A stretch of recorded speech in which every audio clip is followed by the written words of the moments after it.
नमस्कार। बहुत स्वागत है आप सभी दर्शकों का वृषभ राशि के लिए मंगल गोचर के इस वीडियो में। नीच की राशि में मंगल क्या मंगल करेंगे अमंगल?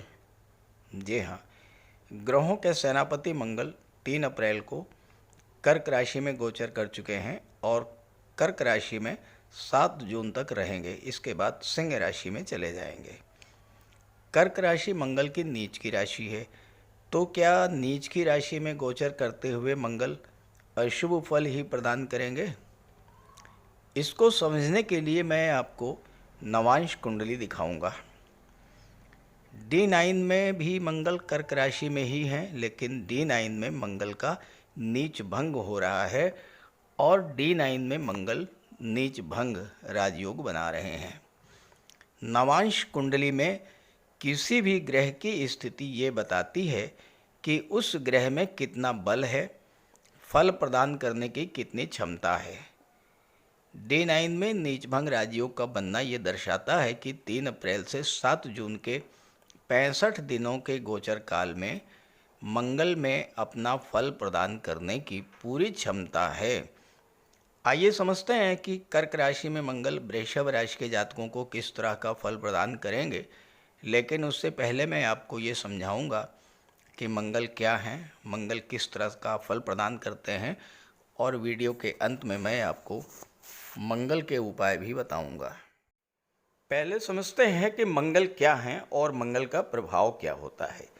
देखिए, 9 ग्रहों में मंगल बहुत ही पावरफुल और एग्रेसिव प्लेनेट हैं और मंगल एक ऐसा ग्रह है जो जब भी राशि परिवर्तन करता है तो बहुत से जातकों के जीवन में बहुत बड़ी उथल पुथल देखने को मिलती है।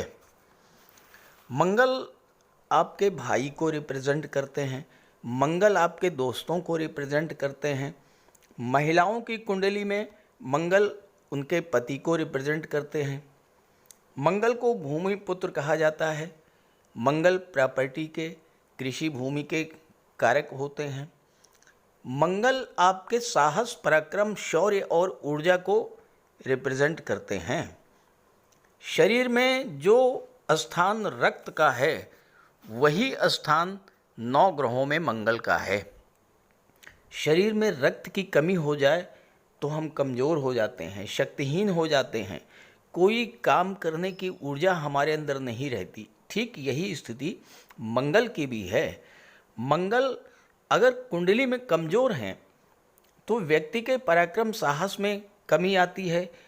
कोई बड़ा कार्य करने का, कोई रिस्क लेने का साहस ही नहीं होता उसके अंदर। जबकि मंगल अगर कुंडली में मजबूत हुए तो व्यक्ति अदम्य साहस का धनी होता है। बड़ा से बड़ा कार्य जो दूसरों के लिए असंभव लगता है वो मंगल के प्रभाव से व्यक्ति कर लेता है। जीवन में हर चुनौती, हर चैलेंज से बाहर निकालता है मंगल। मंगल का स्वभाव बहुत ही एग्रेसिव होता है और जो काम हाथ में लिया है वो काम पूरा करके ही दम लेता है मंगल। और यही कारण है कि मंगल प्रधान व्यक्ति ज़्यादातर रक्षा सेवाओं में, डिफेंस में, पुलिस विभाग में, DRDO में या मेडिकल और सर्जरी के क्षेत्र में पाए जाते हैं। लॉ एंड ऑर्डर को मेंटेन करना, जहाँ पर गड़बड़ी हो रही है उसे ठीक करना, ये सब मंगल का कार्य है। एक तरह से देखा जाए तो मंगल हमारे जीवन में रक्षा करते हैं, हमारी रक्षक की भूमिका में होते हैं। तो आइए समझते हैं कि आपकी राशि पर क्या प्रभाव पड़ेगा मंगल के गोचर का। देखिए, एक कुंडली के माध्यम से मैं आपको दिखा रहा हूँ मंगल की स्थिति। यहाँ पर मंगल कर्क राशि में गोचर कर रहे हैं। 4 लिखा हुआ है, 4 का मतलब कर्क राशि, और कर्क राशि मंगल की नीच की राशि है।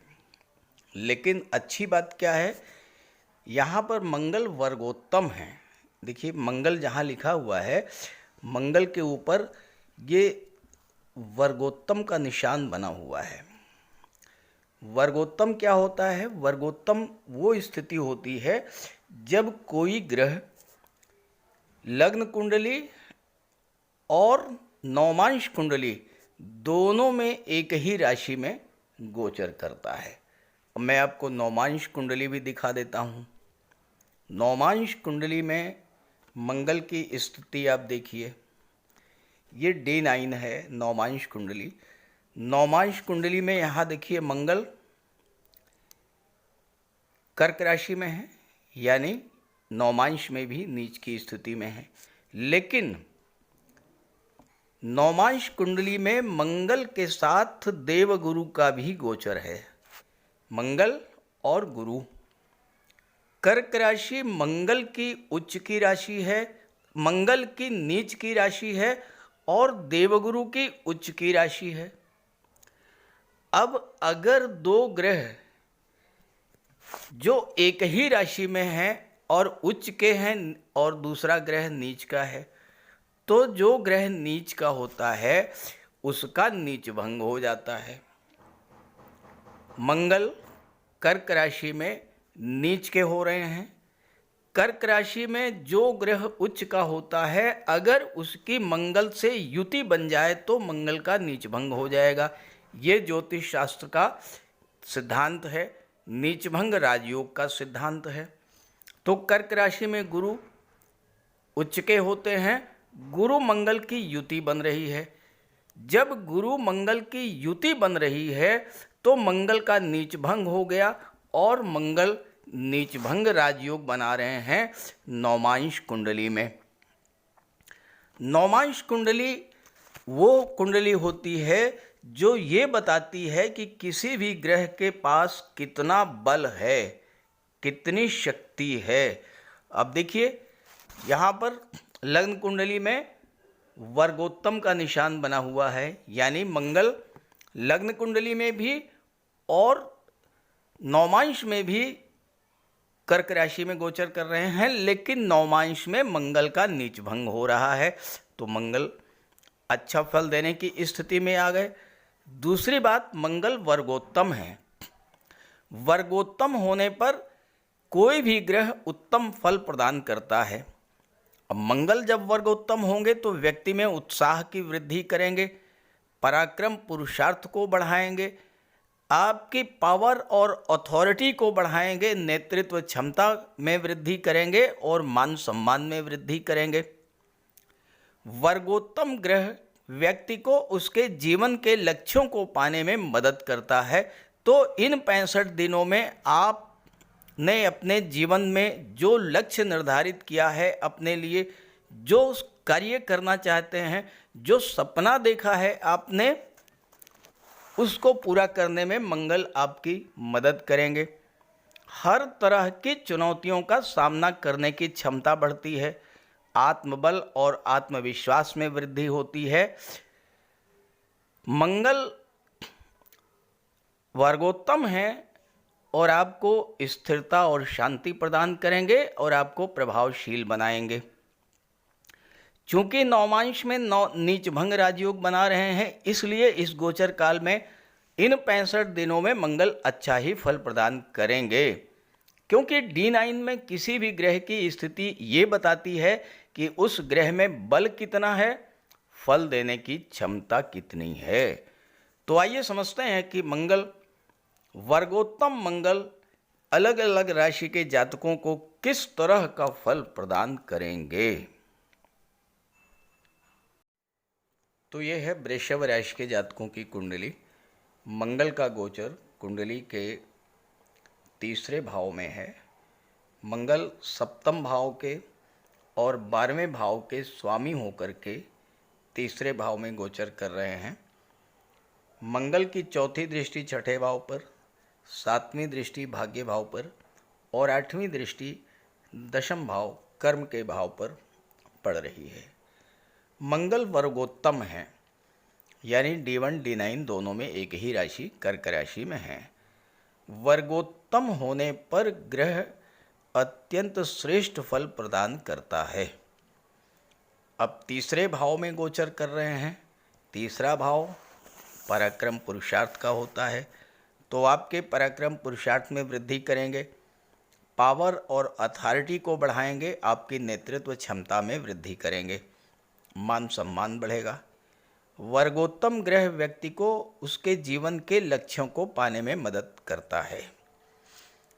इस गोचर काल में अपने करियर प्रोफेशन को लेकर के आप जो भी टारगेट, जो भी लक्ष्य निर्धारित करेंगे, उसे पूरा करने में मंगल आपकी पूरी मदद करेंगे। हर तरह की चुनौतियों का सामना करने की क्षमता डेवलप करेंगे। आपके आत्मबल और आत्मविश्वास में वृद्धि करेंगे। व्यक्ति को स्थिरता, शांति प्रदान करते हैं मंगल, और प्रभावशील बनाते हैं। यहाँ पर मंगल को सूर्य का बल भी प्राप्त है।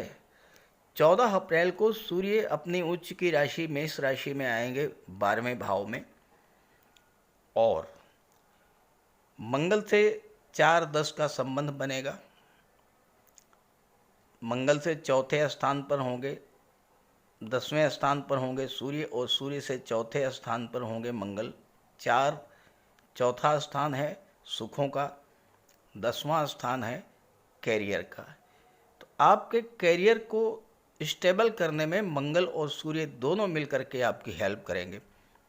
भौतिक सुखों को बढ़ाने में सूर्य मंगल दोनों आपकी हेल्प करेंगे, क्योंकि सूर्य आपकी कुंडली में चौथे भाव के स्वामी हैं और मंगल की दृष्टि दशम पर पड़ रही है। 15 मई को सूर्य आपके लग्न में आ जाएंगे, और जब लग्न में आएंगे तो मंगल से 3-11 का संबंध बनेगा। मंगल से सूर्य 11वें स्थान पर होंगे। 11वां स्थान लाभ का होता है। मंगल से सूर्य जब लाभ के स्थान पर होंगे तो सूर्य से मंगल को लाभ मिलेगा। तो इस तरह से सूर्य और मंगल दोनों ही आपके लिए जबरदस्त लाभ की स्थितियां लेकर के आ रहे हैं। तो आइए समझते हैं कि वृषभ राशि के जातकों को इस गोचर काल में क्या क्या बड़े लाभ मिलने जा रहे हैं, कौन कौन से बड़े बड़े काम बनेंगे। तीसरे भाव में मंगल सबसे ज़्यादा कंफर्टेबल फील करते हैं। तीसरा भाव मंगल को सबसे अधिक प्रिय है, और कुंडली के तीसरे, छठवें, 10वें और 11वें भाव में मंगल जबरदस्त लाभ प्रदान करते हैं। अब आपके गोचर कुंडली में तीसरे भाव, छठे भाव और 10वें भाव तीनों से ही मंगल का संबंध बन रहा है। आपके साहस, पराक्रम, ऊर्जा और शौर्य में वृद्धि करेंगे। निडर और स्पष्ट वक्ता बनाएंगे आपको। बिना किसी लाग लपेट के आप अपनी बात स्पष्ट रूप से रख पाएंगे, क्योंकि तीसरा भाव कम्युनिकेशन का होता है। और आप अपनी वाणी के बल पर, अपने पराक्रम पुरुषार्थ के बल पर बहुत से कार्य पूरे कर पाएंगे। जब आप कोई बात पूरे ज्ञान, बुद्धि, विवेक, पूरे बल के साथ फोर्सफुली रखेंगे तो आपकी बात सुनी जाएगी, मानी जाएगी, लोग उससे प्रभावित होंगे। परिणाम ये होगा कि कार्यस्थल पर आपको सफलता मिलेगी। नौकरी में है प्रमोशन मिलेगा। व्यापार व्यवसाय में लगातार सफलता और धन की प्राप्ति होगी, क्योंकि मंगल सप्तम भाव के भी स्वामी हैं। यहाँ पर मंगल 12वें भाव के भी स्वामी हैं और 7वें भाव के भी स्वामी हैं। 12वां भाव जो है विदेश का होता है, 7वां भाव व्यापार का होता है। तो मंगल के प्रभाव से इस समय विदेशी व्यापार में वृद्धि होगी। खास करके जो लोग मेडिसिन्स के क्षेत्र से जुड़े हुए हैं, मेडिकल के क्षेत्र से जुड़े हुए हैं, जिनकी बड़ी बड़ी फार्मा कंपनीज हैं, उनको विदेशी व्यापार से ज़बरदस्त लाभ दिलाएंगे मंगल और सूर्य दोनों। क्योंकि तीसरा भाव संचार माध्यमों का होता है। मंगल तीसरे भाव में है 12वें भाव के स्वामी होकर के। इस समय संचार माध्यमों के द्वारा जो लोग जुड़कर विदेशों से जुड़ करके कार्य करेंगे उनको विशेष लाभ की प्राप्ति होगी। मंगल अस्थाई संपत्ति के कारक होते हैं। सूर्य चौथे भाव के स्वामी हैं। सूर्य का सपोर्ट, सूर्य का बल मंगल को प्राप्त है। अचल संपत्ति, मकान, दुकान, प्लॉट या एग्रीकल्चर लैंड, इन सब चीज़ों का बड़ा योग बनेगा इस गोचर काल में। मंगल तीसरे भाव में गोचर करते हुए छठे भाव और 10वें भाव को देख रहे हैं। आपके पराक्रम, शौर्य, साहस में वृद्धि करेंगे। साथ ही साथ आपके कार्य क्षेत्र में जो संघर्ष की स्थिति बनी हुई थी, जो चैलेंजेज हैं, उनसे लड़ने की क्षमता भी आपको प्रदान करेंगे। बड़ा से बड़ा काम हो उसे आप अपने साहस और पराक्रम से पूरा करेंगे। कई बार ऐसा होता है कि कोई बड़ा टारगेट सामने हो और हमें लगता है कि हम इसे पूरा नहीं कर पाएंगे। मन में नेगेटिव फीलिंग आती है और हम कार्य को शुरू ही नहीं कर पाते असफलता के डर से। लेकिन मंगल आप में इतना साहस, इतना आत्मविश्वास पैदा करेंगे कि आप कोई भी कार्य पूरा कर पाएंगे।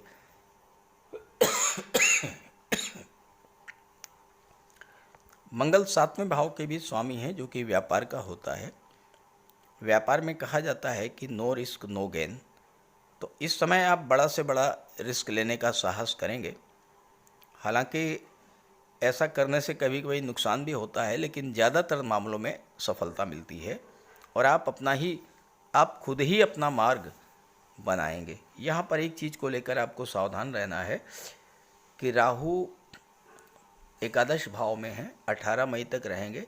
राहु की दृष्टि मंगल पर पड़ती रहेगी। तो राहु तो छल कपट, धोखा, फरेब, इन सब के कारक होते हैं, शॉर्टकट के कारक होते हैं, और मंगल जल्दबाजी के कारक होते हैं।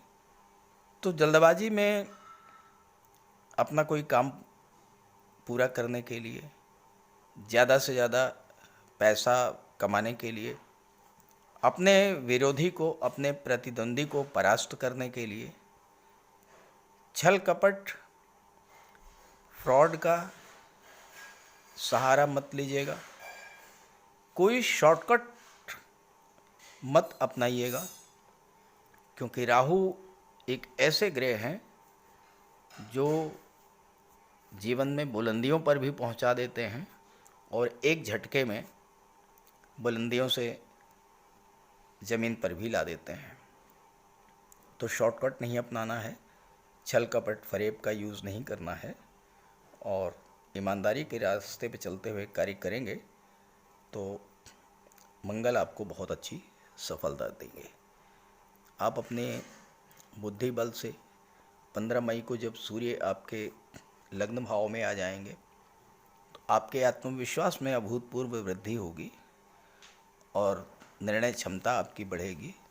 अपने ज्ञान और पराक्रम, इंटेलिजेंस और प्लानिंग के द्वारा आप बड़े से बड़े लक्ष्य को पूरा करेंगे।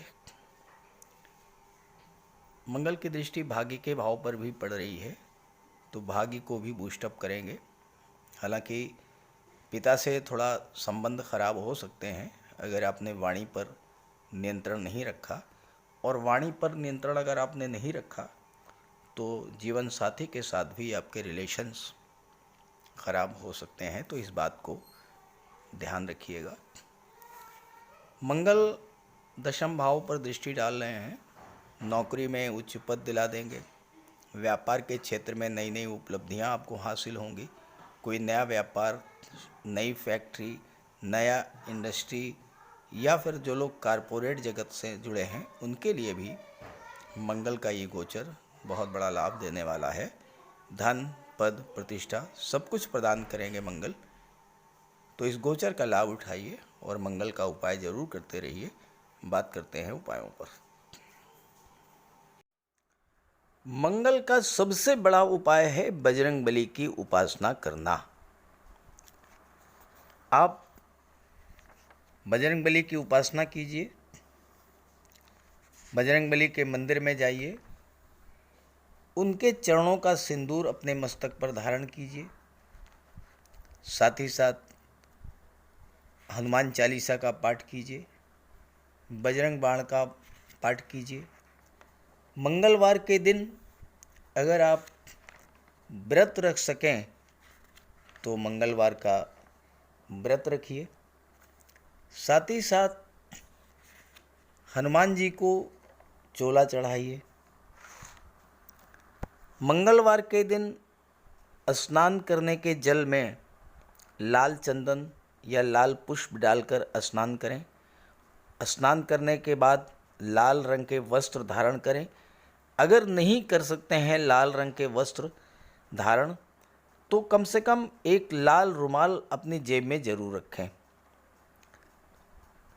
मंगलवार के दिन मंदिर में जाएं, बजरंगबली के लड्डू का भोग लगाएं और गरीबों में बांट दें। घर की दक्षिण पश्चिम दीवार पर उड़ते हुए हनुमान जी का चित्र लगाएं। साथ ही साथ गरीबों में लाल वस्त्र, मसूर, गुड़, लाल चंदन, मिठाई, लड्डू, बताशे, रेवड़ी ये सब बांटिए। मस्तक पर लाल चंदन का टीका लगाएं या हनुमान जी के चरणों का सिंदूर लगाएं। मंगलवार के दिन बंदरों को गुड़ और चना खिलाएं। बहते हुए जल में लाल पुष्प, तिल या गुड़ प्रवाहित करें और जेब में एक तांबे का सिक्का रखें। साथ ही साथ अगर आप मंगल के ये उपाय कर लेते हैं तो राहु भी नियंत्रित हो जाएंगे और शनि भी नियंत्रित हो जाएंगे, क्योंकि बजरंगबली की उपासना करने से राहु, मंगल और शनिदेव तीनों का ही उपाय हो जाता है। इसके अलावा एक चांदी की छोटी सी ठोस गोली चाहे आप जेब में रखें या चेन में पहन लें या ब्रेसलेट में लगा लें। अपने बैग में मोरपंख रखें और घर में भी मोरपंख लगा लें। मेन डोर पर, कार्यस्थल पर भी मोरपंख रखें, तो इससे राहु आपको परेशान नहीं कर पाएंगे। तो ये सब उपाय बहुत आसान हैं। सुंदरकांड का पाठ कीजिए, बजरंग बाण का पाठ कीजिए, हनुमान चालीसा का पाठ कीजिए। ऐसा कोई उपाय नहीं है जो आप नहीं कर सकते, और आप इन उपायों को कीजिए, फिर देखिए आपको कितना बड़ा लाभ मिलता है। नमस्कार।